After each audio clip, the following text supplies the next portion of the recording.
2, 1, 2, 3, 4, 5, 6, 7, and I'm 8.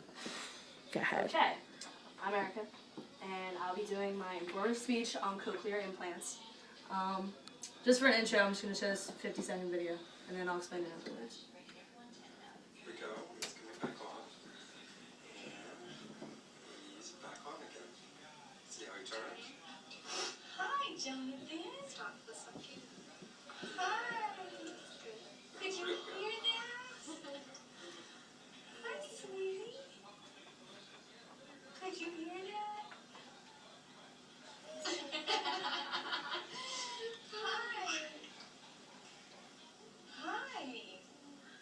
You got that, Dad, right? Hi, Jonathan. Hi. We call that a late Christmas present. Hi. Good job, buddy. That's really good. Alright, so basically what you saw was an 8-month-old baby that was getting his cochlear implant turned on. And that was the first time that he heard his mom's voice. My informative speech on cochlear implants, and I'm actually studying to become an audiologist, so I'm going to work closely with cochlear implants, and I know people who have gotten them implanted, and I've done enough research on them to be able to tell you today. I'm going to go through the history of who made them, and I'm going to go through how they're actually used and how they work, and who's able to get them and who's not. This is Dr. Graham Clark. He is the creator and researcher behind cochlear implants. He actually had a father who was deaf, and that inspired him to become an ear, nose, and throat surgeon. And then he basically just started doing research and created them through years of practice. This is Dr. Clark and Rod Saunders. Rod Saunders was the first participant to get cochlear implants, which was in 1978. And they implanted his cochlear implants, put them on a week later, and then he heard the national anthem and stood when it was played. And then this is his book, Sounds from Silence, and it features all of his first patients, including Pia Jeffrey, who was the first child to get cochlear implants. Now, the way cochlear implants work, it sounds complicated, but it honestly isn't that bad. In normal hearing, we have hair cells that pick up on sound, and that's how we hear. And when it comes to deaf people, usually those hair cells are either damaged or they're missing. And with cochlear implants, when they're put on, the sound goes through a microphone, and the microphone takes that information and sends it through a speech processor, which is the biggest part of the cochlear implant. And after it's processed, it goes through a transmitter. And that transmitter takes it and puts it into electrical sound waves. And then it's gone through a receiver, which is the surgically implanted part of the cochlear implant. After it hits that, it goes down into an electrode array, which is in your cochlea. And your cochlea is the innermost part of your ear, and that's where you basically hear everything. It picks up on different frequencies and ranges, and that's then taken to your brain. So that's how a cochlear implant basically works for a deaf kid. And when it comes to cochlear implants, it doesn't cure being deaf. You can't cure someone being deaf. You can only help them.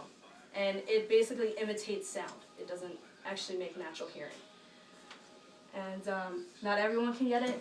It's not for everybody who's deaf or has hearing issues.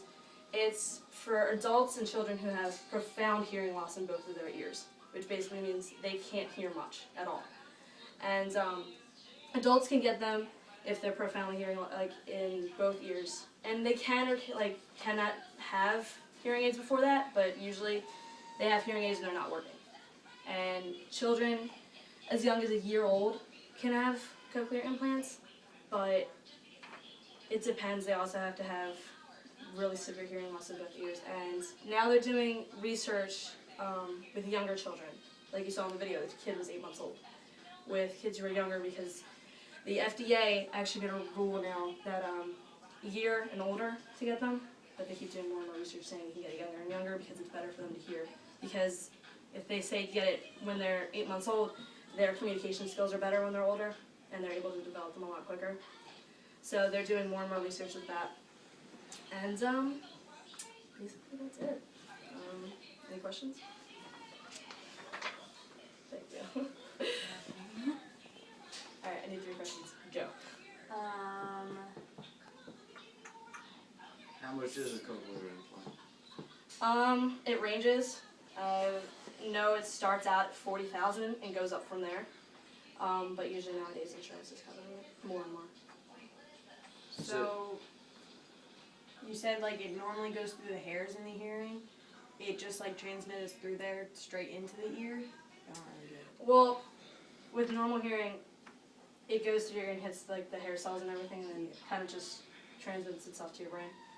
With cochlear implants, it bypasses all that, and it just completely Goes avoids. straight to your brain. It sort of. It like avoids the injured part of the ear, and it goes straight to the main source of it, and then it goes to your brain. Alright, one more. When do you think they'll finally realize that it might be safe enough for newborns? I know that they're doing it with a lot, like, they've done it with kids who are 11 months and older and 8 months and older. I don't know if they've gone younger than that, but I think they're doing more and more research on it just to see, like, how far they can go. Because the younger they are, the better the results are. But how do they know the child's actually hearing? They have to do a lot of tests. That's what an audiologist is for. They do a huge amounts of tests before they even can deduct if they're deaf or not or what they need. And usually an audiologist will be able to tell you if you need to get a cochlear implant or not.